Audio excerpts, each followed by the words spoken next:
come quickly. So he said, behold, I come quickly. And people are sitting, there was an old lady sitting right in front of there. And when he said that, behold, I come quickly, he got all the outlines of the message. So they told him in his college that if you forget something, repeat what you said earlier. So he repeated, behold, I come quickly. And still he could not remember. Again, he said, behold, I come quickly. When he was telling that, behold, I come quickly, he started just going out. His eyes were blackened, and that time when he said, behold, I come quickly, he just threw himself over the old lady sitting there. So when he fell on the old lady, he said, sorry, sorry, and he was trying to get up. The old lady said, I should have been wise. You said 3 times, I am coming quickly. So when I know that you are coming quickly, I should have moved from the list.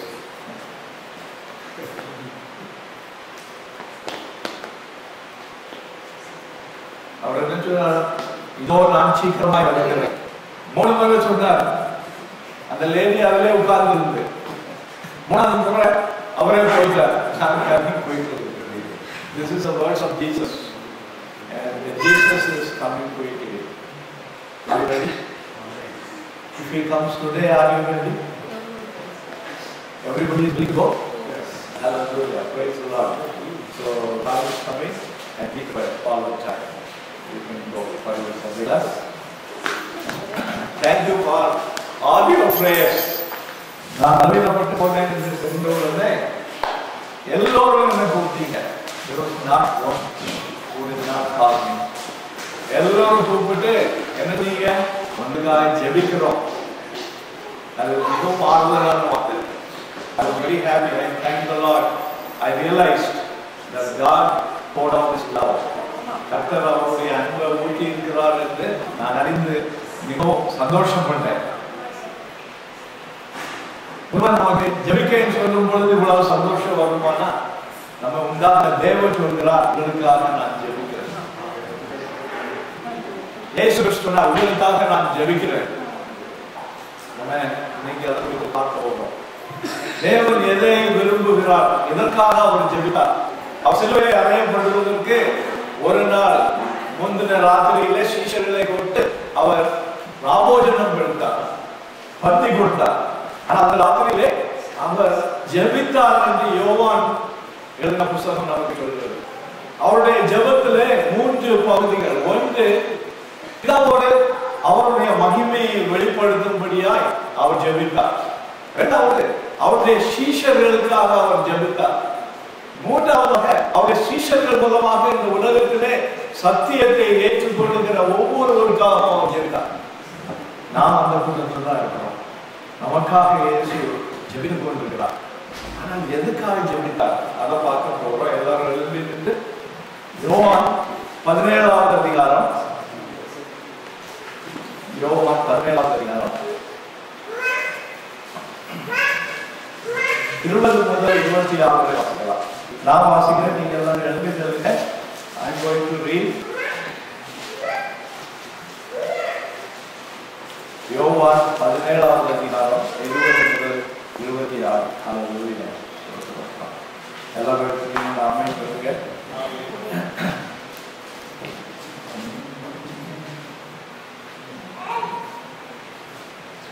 Thank you for the coffee, sister. Hallelujah.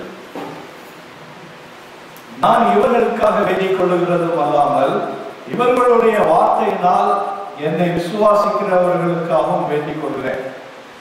அவர்கள் எல்லோரும் ஒன்றாக இருக்கவும், பிதாவே நீர் என்னை அனுப்பினதை உலகம் விசுவாசிக்கிறதுக்காக நீர் என்னிலேயும் நான் உம்மிலேயும் இருக்கிறது போல அவர்கள் எல்லோரும் நம்மில் ஒன்றாயிருக்கவும் வேண்டிக் கொள்கிறேன். நான் ஒன்றாயிருக்கிறது போல அவர்களும் ஒன்றாயிருக்கும்படி நீர் எனக்கு தந்த மகிமையை நான் அவர்களுக்கு கொடுத்தேன். ஒருமைப்பாட்டில் அவர்கள் தேறினவர்களாயிருக்கும்படிக்கும் என்னை நீர் அனுப்பினதையும் நீர் என்னில் அன்பாயிருக்கிறது போல அவர்களிலும் அன்பாயிருக்கிறதையும் உலகம் அறிவடிக்கும் நான் அவர்களிலும் நீர் என்னிலும் இருக்கும்படி வேண்டிக் கொள்கிறேன். பிதாவே, உலக தோற்றத்திற்கு முன் நீர் என்னில் அன்பாயிருந்தபடியினால் நீர் எனக்கு தந்த என்னுடைய மகிமையை நீர் எனக்கு தந்தவர்கள் காணும்படியாக நான் எங்கே இருக்கிறேனோ அங்கே அவர்களும் என்னோடனே கூட இருக்க விரும்புகிறேன். நீதியுள்ள பிதாவே, உலகம் உண்மை அறியவில்லை, நான் உண்மை அறிந்திருக்கிறேன். நீர் என்னை அனுப்பினதை இவர்களும் அறிந்திருக்கிறார்கள். நீர் என்னிடத்தில் வைத்த அன்பு அவர்களிடத்தில் இருக்கும்படிக்கும் நானும் அவர்களில் இருக்கும்படிக்கும் உடைய நாமத்தை அவர்களுக்கு தெரியப்படுத்தினேன், இன்னமும் தெரியப்படுத்துவேன் என்றார். May the good Lord bless these words and give it to each one of us. Amen. எல்லாரும் உட்காரலாம். இங்க நாம் இயேசு கிறிஸ்து ஒரு ஒற்றுமையை கொடுத்து பேசுகிறார். அந்த ஒற்றுமை என்ன? பிதா சொல்லுகிறார், நானும் பிதாவும் எப்படி ஒன்றாக இருந்தோமோ அதே போல என்னோடு இந்த பிள்ளைகளும் ஒற்றுமையா இருந்து நானும் பிதாவும் பிள்ளைகளும் சேர்ந்து ஒற்றுமையாக இருக்க வேண்டும். இதுதான் God's plan. தேவனுடைய நாம மகிமைக்காக நம்முடைய ஒற்றுமையை பார்த்து உலகம் பிதாவும் குமாரனும் ஒன்றாக இருக்கிறார்கள் என்று அறிந்து கொள்வார்கள் என்று வேதம் சொல்கிறது. அப்போ the relationship is very important.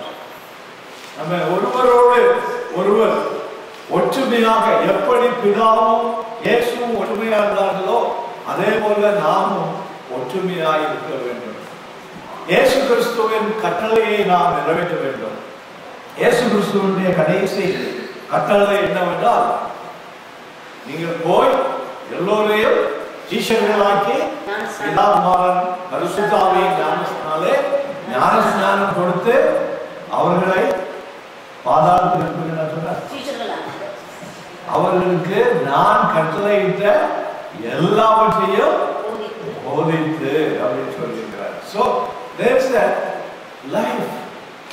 நம்ம we cannot achieve that. நம்ம அதை நம்மாவே உண்டாக்க முடியாது என்றார்கள். தேவன் என்ன சொல்லுகிறார் என்றால், he is pouring his love.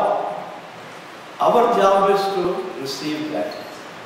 எத்தனை பேர் நீங்க அவருடைய அன்பை பெற்றுக்கொள்ள ரிசீவ் பண்றதுக்கு ஆயத்தமா இருக்கிறீங்க? You cannot produce that. Hallelujah. இது பரிசுத்த ஆவியானவருடைய வேலை. The love will be poured out and we should receive it. So he has not given us a task. நம்ம உருவாக்க முடியாது. There is nothing good in us. அவர் அந்த நன்மையான அன்பை ஊற்றுகிறார். அதை நாம் பெற்றுக்கொள்ள ஆண்டவர் விரும்புகிறார். There was a man, John Hamilton. அவர் 13வது வயசுல இருக்கும்போது ரட்சிக்கப்பட்டார். 17வது வயசுல அவர் பிரசங்கிக்க ஆரம்பித்தார். டைட்டானிக் ஷிப் கடலிலே அந்த ஐஸ்பர்க்ல உடைந்தது போல இவர் அந்த ஷிப்ல இருந்தார். உடைந்த பொழுது அவருடைய 3 வயது மகளும் அவரோடு இருந்தார். அது உடைந்து கப்பல் தண்ணீருக்குள்ள முங்க போகும் பொழுது தன்னுடைய 3 வயது மகளை அவர் லைஃப் போட்ல போட்டு தப்புவதற்கு உதவி செய்தார். ஆனால் அவர் அந்த போட்ல போகல. இது real story. He went and picked up people and put them in the lifeboat. ஆனால் அவர் போட்டு விடவில்லை. அவர் சொன்னார், நீங்க ரட்சிக்கப்பட்டிருக்கீங்களா? அந்த தண்ணிக்குள்ள எல்லோரும் உயிருக்காக அழுது கொண்டிருக்கிறார்கள். ஒவ்வொருத்தரையா பிடித்துக் கொண்டு போட்ல போட்டு ஆர் யூ சேவ்? இல்லைன்னா tonight you get saved. இயேசுவை ஏற்றுக்கொள்ளுங்க அப்படின்னு சொல்லிட்டு கடைசியாக என்ன நடந்ததுன்னு தெரியாது. அவர் இறந்தார். அநேகரை அவர் உயிர் தப்பி விட்டார். 4 வருஷத்துக்கு பிறகு there was a man who was giving a testimony in the church. 4 வருஷத்துக்கு பிறகு அந்த மனிதன் சொன்னா, இந்த ஜான் ஹாமில்டன் நான் தண்ணிக்குள்ள முங்கி கொண்டிருக்கும் போது என்ன பிடித்தார். பிடித்து கேட்டார், நீ ரட்சிக்கப்பட்டிருக்கிறாயா? நான் சொன்னேன், இல்ல. நீ ஏற்றுக்கொள் இயேசுவை, இப்பொழுது ஏற்றுக்கொள். நமக்கு என்ன நடக்கும்னு தெரியாது. அவன் அந்த தண்ணீர்ல இயேசுவை ஏற்றுக்கொண்டேன் என்று அவன் ஜெபித்தான். ஆனால் அதுக்கு பிறகு அவரை நான் பார்க்கல. Later on I came to know he died. ஆனால் நான் தப்பி விட்டேன். அவர் அந்த தண்ணீருக்குள்ள இருந்த இயேசுவை ஏற்றுக்கொள்ள எனக்கு ஜெபிக்க சொல்லி கொடுத்ததுனாலே இன்னைக்கு நான் ரட்சிக்கப்பட்டு இந்த சபையில சாட்சியா இருக்கிறேன். So passion in him. அவனுக்கு இருந்ததெல்லாம் ஜீவ நாட்கள்ல எப்படியாவது ஆத்துமாக்களை ரட்சிக்கணும். இயேசு கிறிஸ்து சொல்லுகிறாருங்க, சபையே நீ ஒருவனோடு இருந்தா இந்த உலகம் என்னையும் பிதாவை அறிந்து கொள்ளுவேன். அவனுடைய ஜெபத்துக்கு நம்ம பதில் கொடுப்போமா? இயேசு கிறிஸ்துவின் இந்த கடைசி ஜெபத்துக்கு நம்ம பதில் கொடுக்கிறோமா?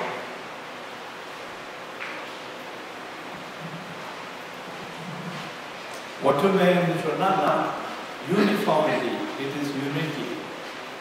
ஒரே போல ட்ரெஸ் போட்டு ஒரே போல பார்க்கறதுக்கு இருக்கிறது இல்லை. ஆண்டவர் பார்க்கிறது கிரேயான் இருக்குது. கிரேயான் பாக்ஸ் எடுத்தீங்கன்னா ஒவ்வொரு கிரேயானும் ஒவ்வொரு கலர்ல இருக்கும். கிரேயான்ல ஒவ்வொன்றும் ஒவ்வொரு கலர்ல இருக்கும். அதை வெளியே எடுத்து அதை செய்ய வேண்டிய காரியங்களை பிறகு பிறகு it all goes to the bag. அந்த பேக்குக்குள்ள உள்ள வந்த பிறகு அந்த டிஃபரண்ட் கிரேயான்ஸ் எல்லாம் ஒன்றா அந்த பேக்குக்குள்ள இருக்கிறது போலதான் சபை. நம்ம எல்லாருக்கும் தனித்தட்ட ஊழியத்தை ஆண்டவர் தந்திருக்கிறார். விதவிதமான ஊழியங்கள் தந்திருக்கிறார். எல்லாவற்றையும் செய்து கொண்டு இயேசு என்னும் அந்த பாக்கெட்டுக்குள்ள நம்ம எல்லோரும் ஒன்று சேரும் பொழுது பிதாவையும் குமாரனையும் இந்த உலகம் அறியும் என்று. அப்போ உலகம் அவர்களை அறியாததுக்கு காரணம் யாரு? உலகம் அவர்களை அறியாததுக்கு காரணம் யாரு? இன்னும் அந்த வேலை நிறைவேறாம இருக்கிறதுக்கு காரணம் சபையின் மக்கள் இன்னும் அந்த தேவனால் ஊற்றப்பட்ட அன்பினால இணைக்கப்படாத இந்த காலை வேளையில ஒவ்வொருத்தரும் நம்ம யோசித்து பார்ப்போம். இயேசுவை நான் நேசிக்கிறேன்னு சொல்லுகிறோம். ஆனால் அவர் ஊற்றின அந்த அன்பு நம்ம ஒன்று சேர்த்திருக்கிறார். இயேசு கிறிஸ்து சொல்லுகிறார், இந்த ஆடுகளை தவிர எனக்கு வெளியேயும் ஆடுகள் உண்டு, அவைகளை நான் ஒன்று சேர்க்க வேண்டும் என்று அந்த அன்பை ஊற்றி கொண்டிருக்கிறார். ஆனா நம்ம எத்தனை தடவை அவருடைய கூடுகையில மிஸ் ஆகிட்டோம்.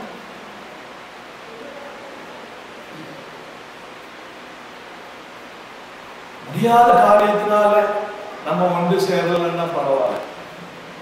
ஆனால் முடிகிற வேலைகள்ல நம்ம வராத தேவன் மிகவும் வருத்தத்தோடு நம்ம பார்த்து கேட்கிறார். ஐயோ, இந்த கிரையான காணலையே, இந்த ரெட் கிரையான காணலையே, இந்த yellow கிரையான காணலையே. when I am packing it up, it's not complete. எங்க போறது இந்த கிரையான்ஸ்? ஒருவேளை அந்த கிரையான்ல அந்த லேபிள் பிஞ்சு இருக்கலாம், பரவாயில்ல. அது என்ன கண்டிஷன்ல எவ்வளவு யூஸ் பண்ணி இருக்கிறது மெட்டீரியல். ஆனா தேவனுடைய சமூகத்தில் கூடும் பொழுது எல்லா அங்கங்களும் இருக்கிறதா என்று ஆண்டவர் தேடுகிறார். இன்னைக்கு நாம என்ன பதில் சொல்ல முடியும்? அப்போ இந்த 17வது அதிகாரத்துல 1 முதல் 5 வரை ஜீசஸ் அவருடைய ஜீவனுக்காக நான் கடைசி வரை பிதாவின் சித்தத்தை செய்ய வேண்டும் என்று அவர் ஜெபிக்கிறார். என்றால் அவருக்கு கொடுக்கப்பட்ட கடமை மிகவும் கடினமான கடமை. உலகத்தின் பாவத்தை சுமந்து அவர் பிதாவுடைய சமூகத்திலே சிலுவையிலே அந்த தண்டனையை ஏற்றுக்கொண்டு அவர் மரிக்க வேண்டும். ஆண்டவரே, நான் இதிலே தவறி போகக்கூடாது என்று முதலாவது 5 வருஷத்திலே அவர் ஜெபிக்கிறார். அவருடைய மகிமையை பெற்றுக்கொள்ள வேண்டும் என்று ஜெபிக்கிறார். அடுத்தபடியாக அவரோடு இருந்த 11 சீஷர்களுக்காக ஜெபிக்கிறார். அது 6வது வசனத்திலிருந்து 19வது வசனம், 20லிருந்து 26 வரை அவர்கள் மூலமாக வசனத்தை கேட்டு ரட்சிக்கப்படுகிற நமக்காக அவர் ஜெபிக்கிறார். இன்னைக்கு அந்த வசனங்களை கொடுத்து நாம் பார்க்கலாம். அவர் எல்லா விசுவாசிகள் கடைசியாக ஒரு விசுவாசி ரட்சிக்கப்படும் பொழுது இயேசு வரப்போகிறார். அந்த விசுவாசி வரை அவர் ஜெபித்து இவர்கள் எல்லோரும் நம்மை போல ஒன்றாய் இருக்க வேண்டும் பிதாவே என்று ஜெபிக்கிறார். அந்த ஜெபத்தை அவர் இன்றும் பரலோகத்திலிருந்து செய்து கொண்டே இருக்கிறார். அப்போ நம்ம அவருடைய சொல்லுக்கு கீழ்ப்படிந்து அதை பெற்றுக்கொள்ள வேண்டும் என்றுதான் ஆண்டவர் விரும்புகிறார். ஆண்டவர் இந்த ஆவியை நமக்குள்ளே ஊற்றி கொண்டிருக்கிறார். ஆனால் நாம் பெற்றுக்கொள்வதற்கு ஆயத்தமாயிருக்கிறோமா? வாசிங்க John 17:11. யோவான் 17:11 வாசிங்க. நான் இனி உலகத்தில் இருக்கிறேன், அவர்கள் உலகத்தில் இருக்கிறார்கள், நான் உம்மிடத்துக்கு வருகிறேன். பரிசுத்த பிதாவே, நீர் எனக்கு தந்தவர்கள் நம்மை போல ஒன்றாயிருக்கும்படிக்கு நீர் அவர்களை உம்முடைய நாமத்தினாலே காத்துக்கொள்ளும். பரிசுத்த பிதாவே, நான் உம்மிடத்திலே வரப்போகிறேன். ஆனால் போகிறதுக்கு முன்னால நான் விட்டு போகிற என்னுடைய விசுவாசிகளை பார்த்து அவர் ஜெபிக்கிறார். நாம் ஒன்றாயிருந்தது போல இவர்களும் ஒன்றாயிருக்கும்படியாய் ஆண்டவரை நான் ஜெபிக்கிறேன். அவருடைய கடைசி ஜெபமும் அவருடைய நித்திய ஜெபமும் இதுதான். எனக்குள்ளே வருகிற ஒவ்வொரு ஆத்மாவும் என்னுடைய அன்பினாலே நிறைக்கப்பட்டு ஒருவரை ஒருவர் நேசிக்கிறவர்களாய், யூனிட்டி, ஒரு மனமுடையவர்களாய். It's not uniformity. நமக்கெல்லாம் கொடுக்கப்பட்ட ஊழியர்கள் தனித்தனி. எல்லாவற்றையும் சேர்ந்து நாம் செய்து முடித்து ஒன்று சேர்ந்து அவரை துதிக்கிறதற்கு எப்பொழுதும் ஆயத்தமாக இருக்கிறோமா? இதை ஆண்டவர் விரும்புகிறார். வேதத்தில் நம்ம பார்க்கும் பொழுது பேதுரு மூலமாக ஆண்டவர் ஒரு திட்டத்தை வைத்திருந்தார். பரிசுத்த ஆவியானவர் முதலாவது ஊற்றப்பட்டது பேதுரும் சீஷர்களும் கூடியிருந்த பொழுது. பேதுரு மூலமாக பல சபைகள் உருவாக்கப்பட்டது, பல ஆத்துமாக்கள் ரட்சிக்கப்பட்டார்கள். யோவான் மூலமாக எபேசு சபை ஆரம்பிக்கப்பட்டது, ஏசியா மைனரில் உள்ள சபைகள் ஆரம்பிக்கப்பட்டது. யூதாஸ் காரியோத் மரித்து போன பொழுது அவனுடைய இடத்திலே அப்போஸ்தலனாகிய பவுலை ஆண்டவர் கொண்டு வந்தார். அவன் மூலமாக உலகம் முழுவதும் சுவிசேஷம் அறிவிக்கப்பட்டது. இன்று நம் மூலமாக தேவன் என்ன செய்து கொண்டிருக்கிறார்? அவர் ஒரே ஒரு காரியம் தான் சொன்னார், நீங்கள் ஒற்றுமையா இருந்தால் என்னையும் பிதாவையும் இந்த உலகம் அறிந்து கொள்ளும். அவ்வளவுதான் சொன்னார். Just to receive. நீங்க என்னிடமிருந்து இந்த அன்பை பெற்றுக் கொண்டீர்கள் என்றால் you will be witnesses. ஆனால் இதை செய்ய முடியாதபடி நாம் என்ன செய்கிறோம்? ஸ்ட்ரகிள் பண்ணி கொண்டிருக்கிறோம். இந்த நாளிலே தேவன் தாமே நம்மை பலப்படுத்துவாராக. நம்முடைய இதயத்திலே அந்த கிரேயான் பேக்கெட்டுக்குள்ள வர முடியலைன்னா வேதனை வரணும். எப்படியாவது அந்த பாக்கெட்டுக்குள்ள நான் போயிடணும், என்னுடைய வேலை முடிந்த உடனே நான் போய் அந்த பாக்கெட்ல ஒன்னா சேரணும் என்று அந்த வாஞ்சை நமக்குள்ள இருக்கணும். காணாமல் போன ஆடுகளை போல தேவன் நம்மை தேடி வாழ்நாள் போல அழைஞ்சிட்டு கூடாது. எத்தனையோ ஆத்மாக்கள் இன்னும் ரட்சிக்கப்பட வேண்டியது இருக்கு. நமக்கு பின்னாலே ஆண்டவர் தெரிந்து நம்மையே திரும்ப திரும்ப கொண்டு வர வேண்டிய சூழ்நிலை வந்து கொண்டிருந்தா மிகவும் சங்கடமான நிலைமை. அந்த ஜான் ஹாமில்டன் ஒரு மனுஷன் தான், but he saved so many souls inside the water. அந்த தண்ணீரிலே உயிர் போகிற நிலைமையிலே எத்தனையோ ஆத்மாக்கள் இருக்கும் பொழுது ஒவ்வொருவராய் அவர் சந்தித்து, நீங்க ரட்சிக்கப்பட்டீங்களா, ரட்சிக்கப்பட்டீங்களா, ஆர் யூ சேவ்? ஒருவேளை இந்த தண்ணீர்ல நீங்க முழுகி செத்து போனால் எதுவும் சான்ஸ் இல்லை. கடைசியாக எப்படியாவது ஆத்மாக்களை ரட்சிக்க வேண்டும் என்று அவர் ஆத்மாக்களை ரட்சிப்பதற்காக அந்த தண்ணீரிலே பாடுபட்டார். இன்று நாம் எப்படி இருக்கிறோம்? இயேசுவினுடைய சீஷர்களை பார்த்து ஆண்டவர் ஜெபித்ததை இப்போ வாசித்தோம். என்ன வாசித்தோம்? நான் இனி உலகத்தில் இருக்கிறேன், இவர்கள் உலகத்தில் இருக்கிறார்கள், நான் உங்களிடத்திற்கு வருகிறேன். பரிசுத்த பிதாவே, நீர் எனக்கு தந்தவர்கள் நம்மை போல ஒன்றாயிருக்கும்படி. ஆனா சீஷர்கள் ஒற்றுமையா இருந்தாங்களா? யாக்கோபு யோவானுடைய அம்மா வந்து இயேசுவை என்ன கேட்டாங்க? யா பிள்ளைகள் வலது பக்கமோ இடது பக்கமோ இருக்கணும். அதனால சீஷர்களுக்குள்ள என்ன வந்தது? முறுமுறுப்பு. அவர்களுக்குள்ளே ஒற்றுமை இல்லை. தேவன் அதற்காக ஃப்ரெஷ்ஷா ஜெபிக்கிறார். அவர் பார்த்துட்டே இருக்கிறார். 11 சீஷர்கள் இல்லை, அவர்களுக்குள்ள ஒற்றுமை இல்லை. நான் பெரியவனா, நீ பெரியவனா, எனக்கு பொசிஷன் இருக்குதா, அவனுக்கு பொசிஷன் இருக்குதா, என்ன பெருசா பேசுறாரா, இவர்களும் பெருசா பேசுறாரா? இதெல்லாம் தேவன் விரும்பல, தேவனுக்கு விரோதமான காரியங்கள். அவர் அதனால கடைசி வரை ஜெபித்துக் கொண்டிருக்கிறார். என்னுடைய ரத்தத்தினால வாங்கப்பட்ட இந்த ஜனங்கள் ஒருவரை ஒருவர் நேசித்து ஒருவரை நேசிப்பதனாலே உலகத்துக்கு நான் தேவன் என்பதை அறிவிக்கிறார்களா? அன்னைக்கு வந்த அந்த டாக்டர் அதான் எனக்கு சொன்னார், நீங்க ரட்சிக்கப்பட்ட ஜனங்கள் சொல்றீங்களே, உங்களுக்குள்ள சண்டை இல்லையா, பொறாமை இல்லையா? That means they are watching. மறுபடி பிறந்து எழுப்பப்பட்ட ஜனங்கள் என்று சொல்லுகிற இவர்கள் எப்படி வாழுகிறார்கள் என்று உலகம் பார்த்து கொண்டிருக்கிறது. அவர்கள் அந்த சத்தியத்தை நம்மளே இருப்பதை கண்டால் இயேசுவை அவர்கள் விசுவாசிப்பாங்க. அதனாலதான் ஆண்டவர் சொல்லுகிறார், இவர்கள் பார்க்கும் பொழுது நீங்க இந்த சத்தியத்தை அவர்களுக்கு வெளிப்படுத்துகிறவர்களாய் காணப்படுகிறீர்களா? இரண்டாவது, கர்த்தரிடம் அந்த மனதுக்காக ஜெபிக்கிறார். நான் சொன்னேன், நீங்க பெற்றுக்கொள்ள வேண்டும், நீங்க உருவாக்க முடியாது. You cannot make anything out of you. You have nothing good. நமக்குள்ள எந்த நன்மையும் இல்லை.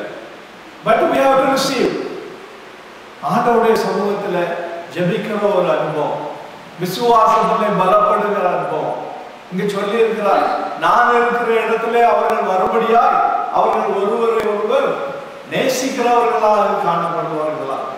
அப்போ நமக்கு கொடுக்கப்பட்ட அந்த டாஸ்க் என்னன்னா, தேவனுடைய விளக்காக இந்த உலகத்திலே ஒருவரை ஒரு நேசித்து வெளிப்படுகிறது மட்டுமல்ல, இயேசுவினுடைய சித்தத்தை செய்கிறவர்களாய் நாம் காணப்பட வேண்டும்.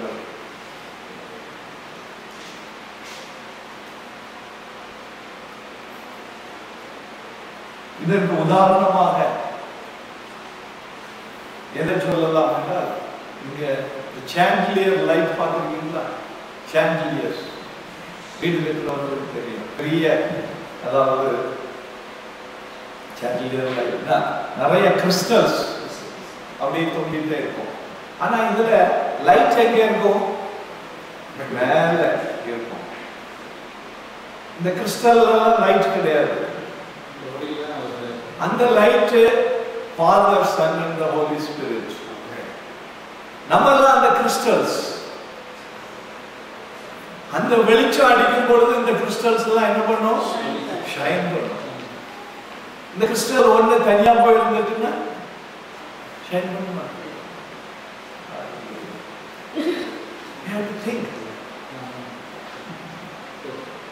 இது ஷைன் பண்றது நம்முடைய அச்சீவ்மெண்ட் இல்லை. We have to be part of where God wants us to be. அவர் சொல்லுகிற இடத்துல நம்ம இருக்கும் பொழுது அவருடைய ஒளி நமக்குள்ள பிரகாசிக்கும். அந்த ஒளி பிரகாசிக்கிறதுதான் உலகத்தில் உள்ளவங்க கேட்கிறாங்க, நீ மறுபடி பிறந்தவன்னு சொல்றீங்க, அந்த ஒளியை காணலையே. ஒளியை காணாதது காரணம் என்ன? I am not with a chandelier. நான் எங்கேயோ அது கிடக்கிறேன், என்னுடைய விருப்பப்படி நடக்கிறேன். ஒளியை பெற்றுக்கொள்ளணும்னா அவருடைய அந்த ஒளிக்கு கீழே நம்ம கிறிஸ்டலை போல வரணும்.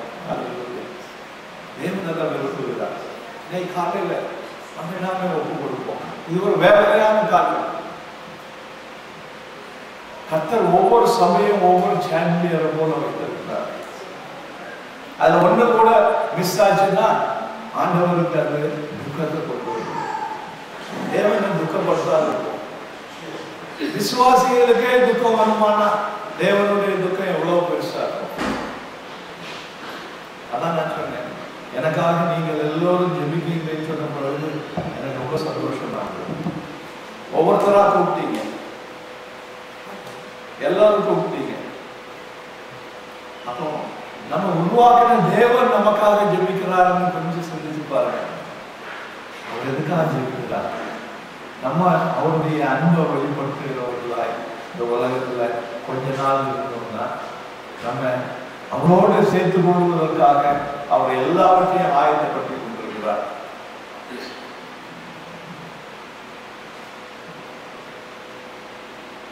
நான் ஒரு ஸ்டடி வாசித்தேன், கார்டன் மெல்டன் அப்படின்னு சொல்லிட்டு ஒருவர், அமெரிக்காவில் எத்தனை டினாமினேஷன் இருக்கு அப்படின்னு அவர் கண்டுபிடிப்பதற்காக ஒவ்வொரு இடமா போய் அமெரிக்கால டினாமினேஷன் சின்ன சின்ன குழுக்கள் இருக்கிற தனித்தனி 1200 டினாமினேஷன் இருக்குதான் அமெரிக்காவில். ஒரு டினாமினேஷன் நான் பேரை கேட்டேன், எனக்கு ரொம்ப ஆச்சரியமா இருந்தது. Church of Kennedy வொர்ஷிப்பர்ஸ்.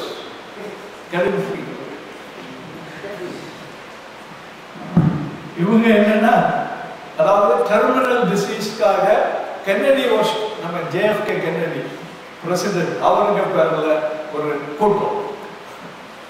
அவங்க டெர்மினல் டிசீஸ்க்காக சொல்லிட்டு இருக்காங்க. உங்களுக்கு இப்போ நீங்க ஈரான்ல ரைட் நவ ஈராக்ல நடக்கிற யோஷிமிட், அவங்க கிறிஸ்தன் போட்டுருக்கு, but they are not Christians. News பேப்பர்ல பாத்தீங்கன்னா கிறிஸ்டியன் குரூப்பை அங்க டார்ச்சர் பண்றதுக்கு வச்சிருக்காங்க. ஒபாமா பிளைன் அனுப்பியிருக்கிறாரு அட்டாக் பண்றதுக்கு ISI.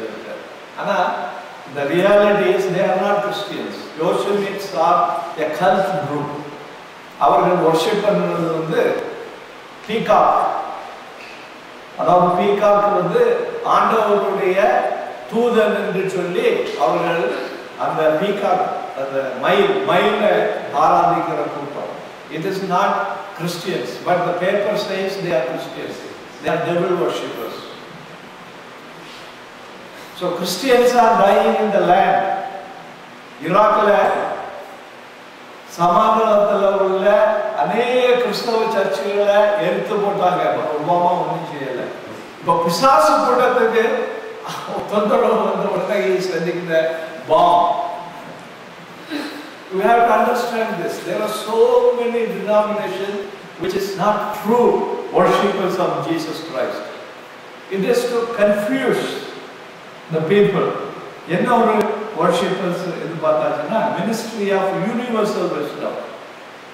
இவங்க flying saucer மூலமாக ஆண்டவர் செய்கிற காரியங்களுக்காக அடிக்கடி நீங்க நியூஸ் பேப்பர்ல பார்ப்பீங்க. ஏலியன் இதை பார்த்தாங்க அப்படின்னு சொல்லி, அங்க பார்த்தோம் இங்க பார்த்தோம்னு சொல்லி, அது இந்த கூட்டத்திலே flying saucers வருது ஏலியன் அப்படின்னு சொல்லி. இப்படி உலகத்துல பல விதமான டினாமினேஷனை கொண்டு வந்து பிசாசு நம்ம தேவனுடைய சித்தத்தை அறியாதபடி பல காரியங்களை மண்டையில கொண்டு போட்டு கடைசியில ஒரு டிசப்பாயின்மெண்ட் வந்து தேவனை பின்பற்றாதபடி பண்ணிடலாம். ஆனால் தேவன் நமக்காக அவர் ஜெபித்துக் கொண்டிருக்கிறார். ஒவ்வொரு ஆத்மாவும் ஜெபித்துக் கொண்டிருக்கிறார். ஒருவேளை நீங்க நினைக்கலாம் சபையில எனக்கு முக்கியத்துவம் இல்லைன்னு சொல்லி, ஆனா தேவனுடைய கண்ணில் நீங்கள் மிகவும் முக்கியமானவங்க. நான் போகலன்னா என்ன ஆயிரும் அப்படின்னு நீங்க நினைக்கலாம், ஆனால் தேவன் உங்களை எதிர்பார்த்து கொண்டிருக்கிறார். You have to fill your place like a crayon. உங்களுடைய கலர் ரொம்ப முக்கியம் ஆண்டவருக்கு. ஒருவேளை உலகத்துல சொல்லலாம் நீங்க இல்லைன்னா நாங்க வரைஞ்சிட்டு போயிருவோம் அப்படின்னு சொல்லிட்டு, ஆனா ஆண்டவர் சொல்லுகிறாரு அது முடியாது மகனே, உனக்குன்னு ஒரு இடத்தை நான் வச்சிருக்கிறேன். Why did you take that place? அடுத்தபடியாக அவர் இந்த ஒருமனப்பாட்டு,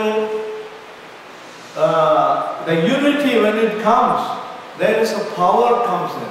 ஒரு வல்லமை அந்த ஜபத்துக்கு சபைக்கு கொடுக்கப்படுகிறது என்று வேதம் சொல்கிறது. When you are united, there is a special power which is released. தேவன் அதற்காக ஜெபித்தார். யோவான் 13:35 வாசிங்க.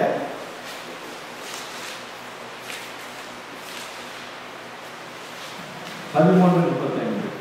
நீங்கள் ஒருவரோடு அன்புள்ளவர்களாய் இருந்தால் அதனால் நீங்கள் என்னுடைய சிஷ்யர்களுக்கு எல்லாரும் பழகிக் கொள்வார்கள் என்றார். ஹல்லேலூயா. நீங்கள் ஒருவர் அன்புள்ளவர்களாய் இருந்தால் அதனாலே நீங்கள் என்னுடைய சிஷ்யர் என்று. அது அர்த்தம் என்ன? There will be a special work in you there. இங்க அந்த அன்பை நம்ம வெளிப்படுத்தலன்னா அவருடைய சிஷ்யர்கள் என்ற அந்த sign the world will not see.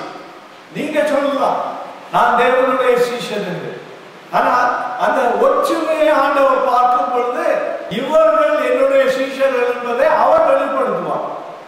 அதை எப்படி வெளிப்படுத்துவார்? அதிசயங்கள் மூலமாக, அற்புதங்கள் மூலமாக, கர்த்தர் செய்கிற ஒவ்வொரு காரியங்கள் மூலமாக. ஒருமன பாட்டு ஆவியை தேவன் நமக்குள்ளே ஊற்றி கொண்டிருக்கிறார். அதற்காக அவர் ஜெபித்துக் கொண்டிருக்கிறார் பிதாவின் மத்தியில். நம்ம எல்லாரும் சேர்ந்துட்டோம்னா we are victorious என்பதை அவர் அறிந்திருக்கிறார். நம்மை சேர விடாதபடி தடுப்பதற்கு பிசாசு செய்ய வேண்டிய காரியங்களை எல்லாம் சொல்லிக் கொண்டிருக்கிறார். ஏதாவது ஒரு எக்ஸ்கியூஸை கொண்டு வந்து நம்ம எப்படியாவது பிரித்து விட வேண்டும், இந்த தேவ அன்பு ஊற்றாதபடி எப்படியாவது தடுத்து நிறுத்த வேண்டும் என்று அவனும் அவனுடைய கூட்டத்தாரும் மிகவும் வல்லமையோடு அவர்கள் கிரியை செய்து கொண்டிருக்கிறார். This world is in disunity. இந்த உலகம் எப்படி இருக்குது? ஒற்றுமையாக இருக்குது. தேசத்துக்கு தேசம் சண்டை, தேசத்துக்கு தேசம் பொறாமை, தேசத்துக்கு தேசம் விரோதம், தேசம் வன்கண். They are trying to destroy one another. But outwardly they talk about peace, but inwardly there is no peace. ஆனா நம்ம அப்படி அழைக்கிறது தேவன்.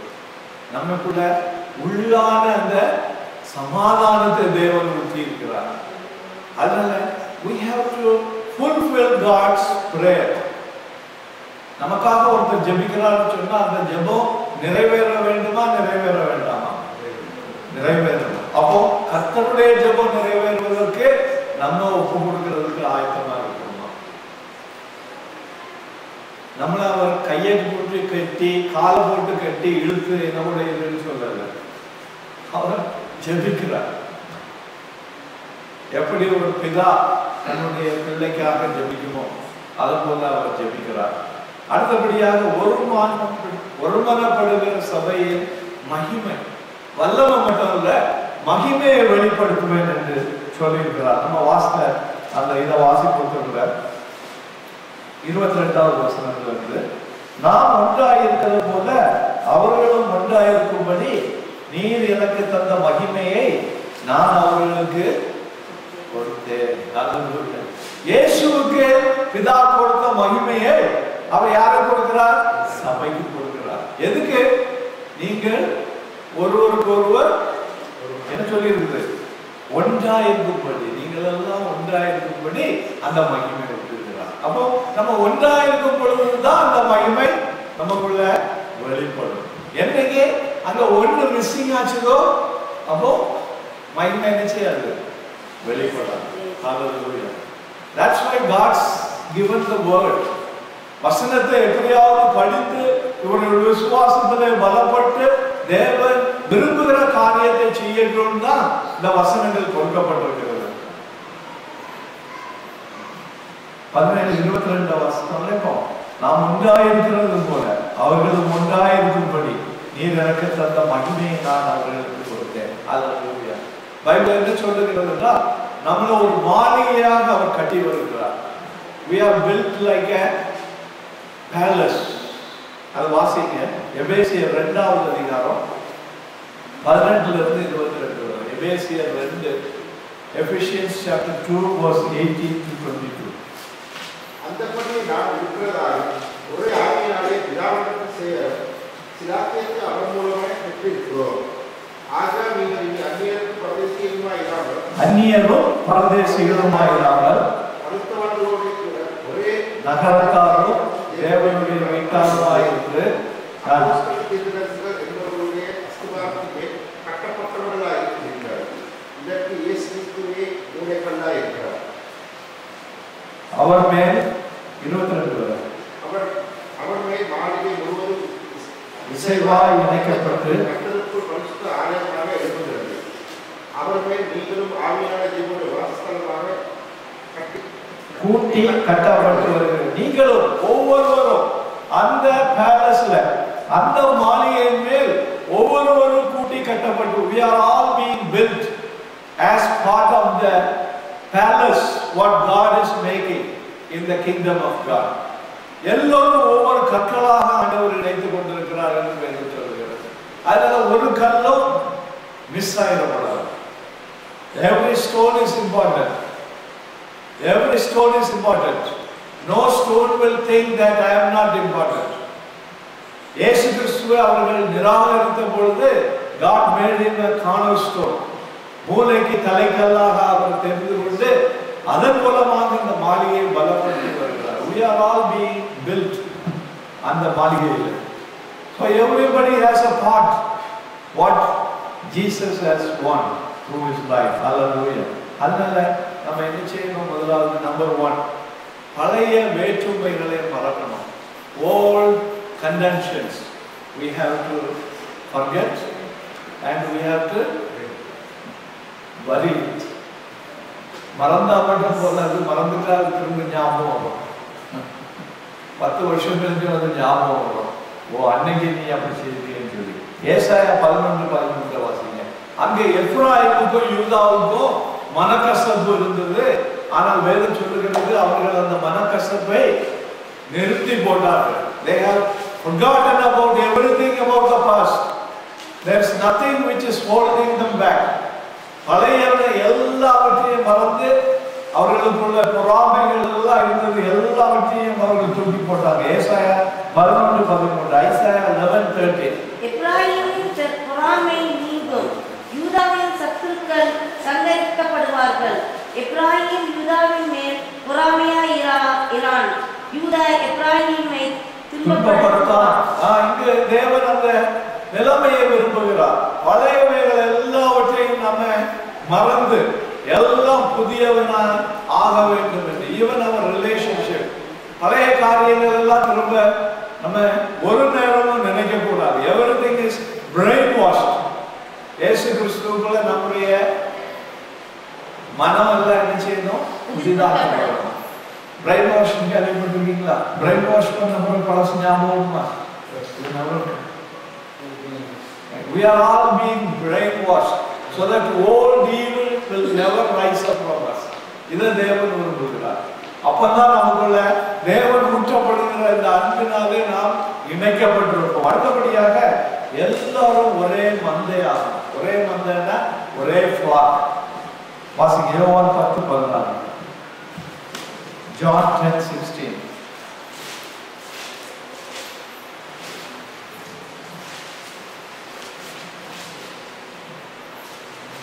இந்த தொழுவத்தில் உள்ளவைகள் எல்லாம் அல்லாமல் வேறே ஆடுகளும் எனக்கு உண்டு, அவைகளையும் நான் கொண்டு வர வேண்டும்.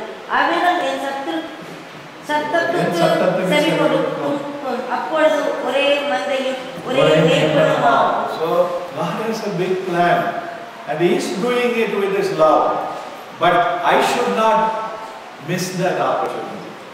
நான் அந்த தருணத்தை இழந்து போகாதபடி என்னன்னா அந்த கூட்டத்துக்குள்ள சேர்த்துக் கொள்ளணும். தேவன் நம்மளை விட விரும்பல.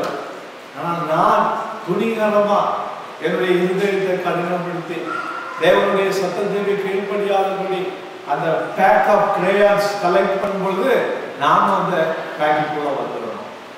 தேவனுக்கு விரும்புகிறார். இந்த காலங்களில் நம்ம அவர் ஒன்று சேர்ப்பதற்காக அவர் என்ன செய்தாரு? எதை கொடுத்து வாங்கினாரு? என்ன விலை குறை கொடுத்தாரு? வேற பெற்றதுனாலே அதை விலை கரையமா கொடுத்து வாங்கினாருன்னு சொல்லப்பட்டிருக்கு. அப்ப நம்ம எல்லாருக்கும் அவர் ஒரே போல பிரைஸ் பே பண்ணி இருக்கிறார். இவங்களுக்கு கோல்ட கொடுத்து வாங்கினாரு, இவங்களுக்கு சில்வரை கொடுத்து வாங்கினாரு, இவர்களுக்கு அயனை கொடுத்து வாங்கினாருன்னு சொல்லுது. எனக்கு ஒரு ஆண்டி இருக்கு. எங்க அப்பாவுடைய இல்ல அம்மாவுடைய பிரதருடைய சிஸ்டர், அவங்களுக்கு ஒரு பொண்ணு பிறந்தது, நல்ல வெள்ளையா இருக்கும். அப்புறம் எங்க அம்மாவுடைய என்னுடைய சிஸ்டர் அது கொஞ்சம் புது நிறமா இருக்கும். அவங்களுடைய சிஸ்டருடைய டாட்டர் என்னொன்னு கருப்பா இருக்கும். உடனே அவங்க சொல்லுவாங்க, இது பொன்குண்டி, இது வெண்கல குண்டி, இது மனுஷனுடைய புத்தி. எல்லா பிள்ளைகள் என்று பார்க்கறதுக்கு அன்பு. ஆனா தேவன் அப்படி இல்லை. எல்லோருக்கும் ஒரே ரத்தத்தை சிந்தினார். எல்லோருக்கும் ஒரே ரத்தத்தை சிந்தினார். அவருடைய விலையேறப்பட்ட பழுதற்ற ரத்தத்தினாலே ஒவ்வொரு ஆத்மாக்களையும் he has given equal importance.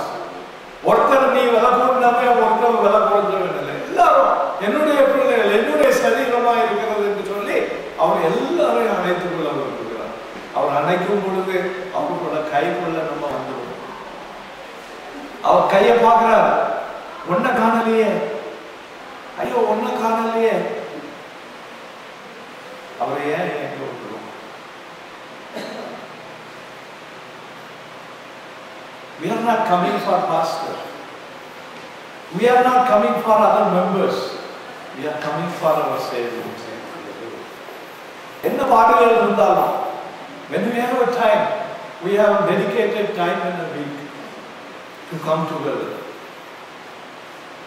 எதுக்காக குடும்ப ஜெபத்தை உண்டு பண்ணணும்? எதுக்காக வீட்டு ஜெபங்களை உண்டு பண்ணணும்? எதற்காக கான்ஃபரன்ஸ் காலை உண்டு பண்ணணும்? எல்லாரும் நம்ம ஒன்று கொண்டிருக்கிறார். தேவனுடைய கண் நம்ம நோக்கி கொண்டிருக்கிறது. வாசிங்க 23வது வசனம். ஒருமைப்பாட்டின் 23 வாசிங்க. 23 ஒருமைப்பாட்டில்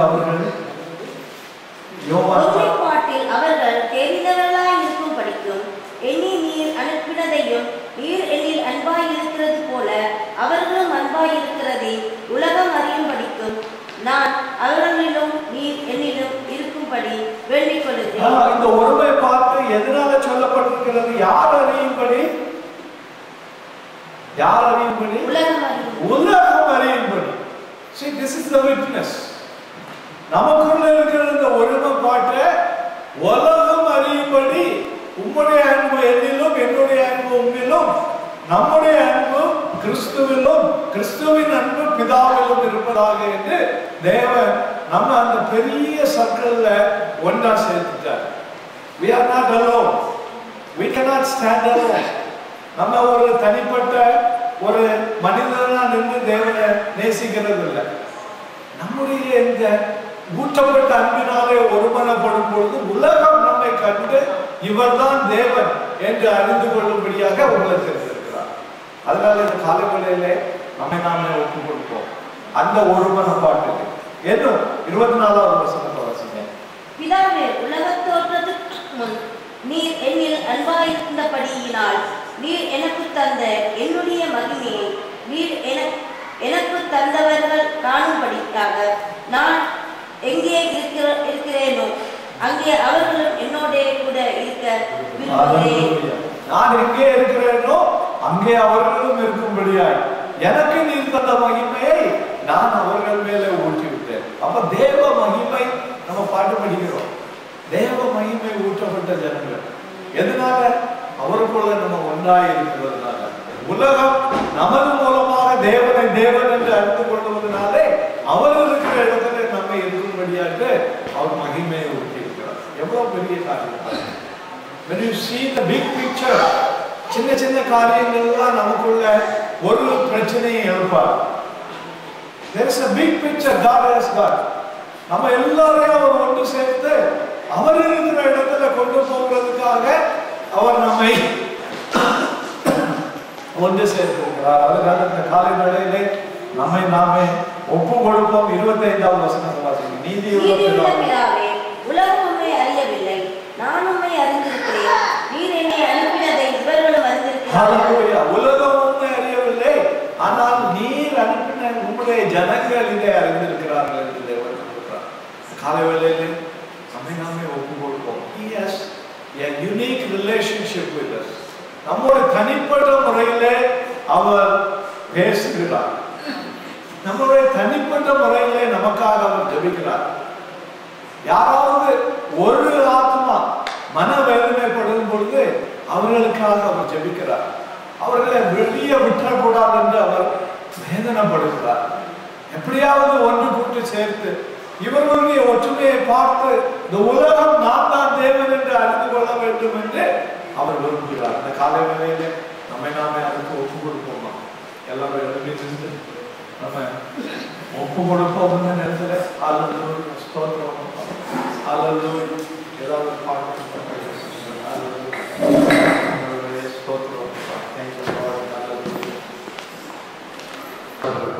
அப்ப வேதத்தில் அநேக அதுக்கு உதாரணங்கள் இருக்குது. இஸ்ரவேலர்களுக்கு வனாந்தரத்திலே ஒன்றும் குறைவுபடவில்லை அப்படின்னு வேதம் சொல்கிறது. அவங்க வனாந்தரத்துல எவ்வளவு நாள் நடந்தாங்க? ஒரு நாள், 5 நாள், 10 நாள், எவ்வளவு நாள் நடந்தாங்க? 40 வருஷம். 40 வருஷத்துல அவர்களுடைய கால் அணி அது தேய்ந்து போகல அப்படின்னு சொன்னது. வாசிப்போம். உபாகமம் 2வது அதிகாரம் 7வது வசனம். Deuteronomy chapter 2 verse 7. Deuteronomy 2:7.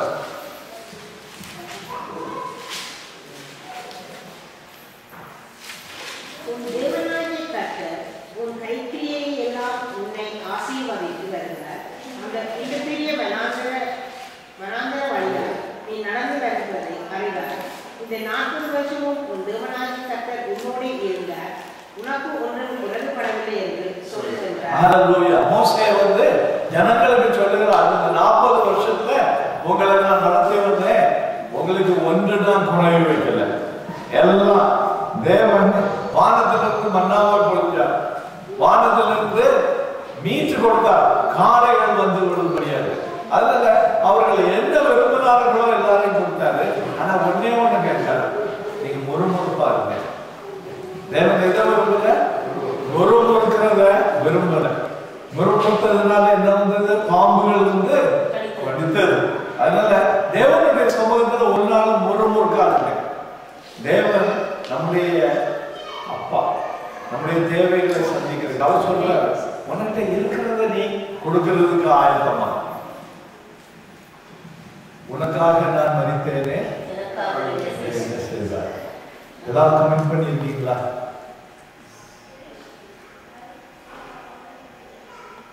அவருக்கு வாங்கிட்டீங்க, பாவம் மன்னிப்பு வாங்கிட்டீங்க இல்லையா? எத்தனை பேர் வாங்கியிருக்கீங்க பாவம் மன்னிப்பு? அவருக்கு தான் கொடுக்கிறதுக்கு கமெண்ட் பண்ணியிருக்கீங்களா? உங்களுடைய வாழ்க்கையில தான் கேட்கிறாரு, வேற யாரையும் கேட்கல. வீட்டை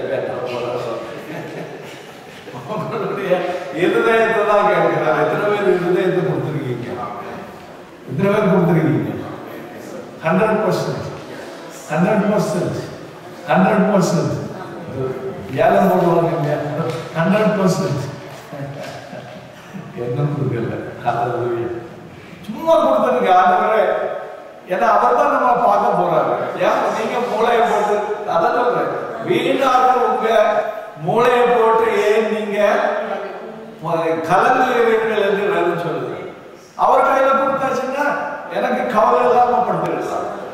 ஏன்னா his responsibility கொடுத்தீங்கன்னா, கொடுக்காதவருக்கு யாருக்கு responsibility? Your responsibility, because you are keeping your responsibility to yourself. அதை தெரிஞ்சுக்கணுங்க. That is the fact. கர்த்தர்கிட்ட உங்க பாரதெல்லாம் கொடுத்துட்டீங்கன்னா he takes care of you. Bible அப்படிதான் சொல்லுது. நீங்க என்ன செய்றீங்க? உங்களுடைய பாரதெல்லாம் உங்களுக்குள்ள வச்சுக்கிட்டு சுமந்துக்கிட்டே இருங்க. ஒரு கதை சொல்லி இருக்கிற ஒருத்தர் புல் வெட்டிக்கிட்டு பெரிய பண்டல் கழுத்துல தூக்கி வச்சுக்கிட்டு ஐயோ ஐயோ அவனுக்கு 1 மைல் நடக்கணும், கஷ்டப்பட்டு நடந்துட்டு போறான். ஒரு மாட்டு வண்டி வழியில வந்தது. மாட்டு வண்டிக்காரர் சொன்னா, ஏன்பா கஷ்டப்படுறா? ஏறிய மாட்டு வண்டி இல்லை, ஆனா நான் கூட்டிட்டு போறேன். இவர் ஏறி இருந்துட்டாரு. கொஞ்சம் தூரம் போயாச்சுன்னா இவனு கேட்கறது திருப்பியும் ஐயோ ஐயோ. திருப்பி பார்த்தாச்சுன்னா மாட்டு வண்டியில குத்த வச்சுட்டு இருக்கிறார், தலையில கட்ட வச்சுக்கிட்டு. மாட்டு வண்டியில யாருன்னா என்ன செய்யணும்? உள்ள வண்டியை தூக்கி போட்டு வண்டியில போடணும். அதான் ஆண்டவர் கேட்கிறார், உன்னுடைய பாரங்களை நீ என்கிட்ட கொடுத்துட்டு வச்சிருந்து. உங்களுக்கு கொடுக்கறதுக்கு இஷ்டம் இல்லை, இருதயத்துக்கு கொடுக்கறதுக்கு இஷ்டம் இல்லை. என்னைக்காவது கொடுப்பீங்களா? கண்ண மூடி சொல்லுங்க, அவர் ஆண்டவர், சர்வத்தை சிருஷ்டித்தவர். நீங்க எல்லாத்தையும் கொடுத்த உடனே உங்களுக்கு ஒன்றும் நஷ்டமா போவதில்லை. That is the faith. ஆண்டவர் எல்லாம் கொடுத்துறேன் நான் 100%. அதான் அண்டர்ஸ்டாண்டிங் காட். கர்த்தரை அறிந்து கொள்ளுகிற விதமா அறிஞ்சு கொண்டீங்கன்னா உங்களுக்கு சிந்தனையே வராது. இப்படி போன கொடுத்தா எனக்கு மகளிர் கல்யாணம் பண்ணணுமே, என்ன முடியுமா, எனக்கு அதை செய்யணும், இதை செய்யணும். That means you are